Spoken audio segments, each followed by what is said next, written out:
We all have our couch potato moments. Those days when all you want to do is sit in front of the TV and binge watch, or spend hours mindlessly scrolling through social media. Sometimes we do it despite knowing there's a list of things that need to be completed by the end of the day, and other times we choose to do nothing because there's nothing to do. But when this general state of idleness lasts for days, even weeks on end, you start asking yourself, am I depressed or lazy? In general, we tend to attribute negative connotations to laziness. Whenever we see or hear about someone idling or wasting time on trivial activities, we immediately assume that he or she is a lazy slob with no goals and no future. But the attitude that we see and label as laziness may be the consequence of something much more painful and complex. Experts call it masked depression because it hides behind somatic symptoms that can easily be mistaken for medical conditions or other behavior. Here are 10 signs you are depressed, not lazy. Interest. You've lost interest in the things you liked to do before. If you had a favorite activity but now it fails to bring you any joy or satisfaction, motivation goes down the drain and the bed becomes your only source of peace and comfort. And at any time you think about it, you end up thinking, nah, I don't really want to. What's the point? But losing interest is different than moving on from a hobby or trying something else. When you lose interest as a result of depression, it has feelings of hopelessness and apathy attached to it. Energy. You have a decrease in energy. You would much rather stay in bed, not go out, not socialize, and not exert any kind of physical or mental energy. Regular tasks you used to complete effortlessly before seem almost impossible now. Things like taking a shower or getting out of bed or brushing your teeth seem like difficult tasks. Concentration. This goes back to depression being like a fog. You can sort of piece things together, but you're not functioning at your best. You forget things more easily, you find it harder to focus, and it becomes difficult to start, let alone finish any kind of task. You may see the effects of this at work, in school, or in your everyday life. Guilt. You end up feeling guilty about how you're feeling. You begin to have thoughts that you're worthless, and you have thoughts of hopelessness, and you truly believe that no one cares about you. And having all these thoughts can cause you to feel guilty. Or you may even feel like a burden if you share your feelings with someone, because you feel no one cares or wants to hear about your problems, and this creates isolation and feelings of loneliness.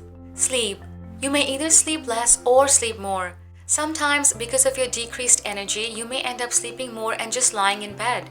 You feel exhausted and tired and sore, and other times, you may sleep less because anxiety and insomnia keep you awake. If there's a significant difference in your sleeping pattern, this may be a sign of depression. Appetite. Usually when in depression, appetite is decreased. You may no longer have the energy to cook or go outside and grab something, or even reach in the drawer next to you. Plus, your appetite is suppressed and you just don't feel like eating. Sometimes though, for some individuals, appetite may increase because they want to eat more comfort foods and feel better. Looks. You no longer care about your looks, and why should you? It's not like you're going somewhere or meeting someone. Eventually, you get to a point where you're too ashamed of yourself even to try to make some changes and start taking care of yourself. But the saddest part is that people are often too quick to judge and fail to understand that your lack of interest is not a sign of laziness, but a consequence of depression. Substances. While recreational drinking and smoking are perfectly normal and harmless, when you reach the point where one glass of wine in the evening doesn't quite feel enough, chances are you might be dealing with more than just a bad day. Just like emotional eating, alcohol and substance abuse can have a temporary soothing effect, keeping you disconnected from the painful aspects of your life. And finally, suicide. Feelings or thoughts of suicide are never okay. These are never normal thoughts to have. In depression, one may think that everyone has thoughts like these, but that is untrue. Apathy, sadness, and isolation all play into this. Depression doesn't know any race, religion, sex, culture, or creed. It's a chemical imbalance like most illnesses, but it tends to be ignored in many cultures and communities because of thoughts like someone may find out or what will people think. These are not good enough reasons.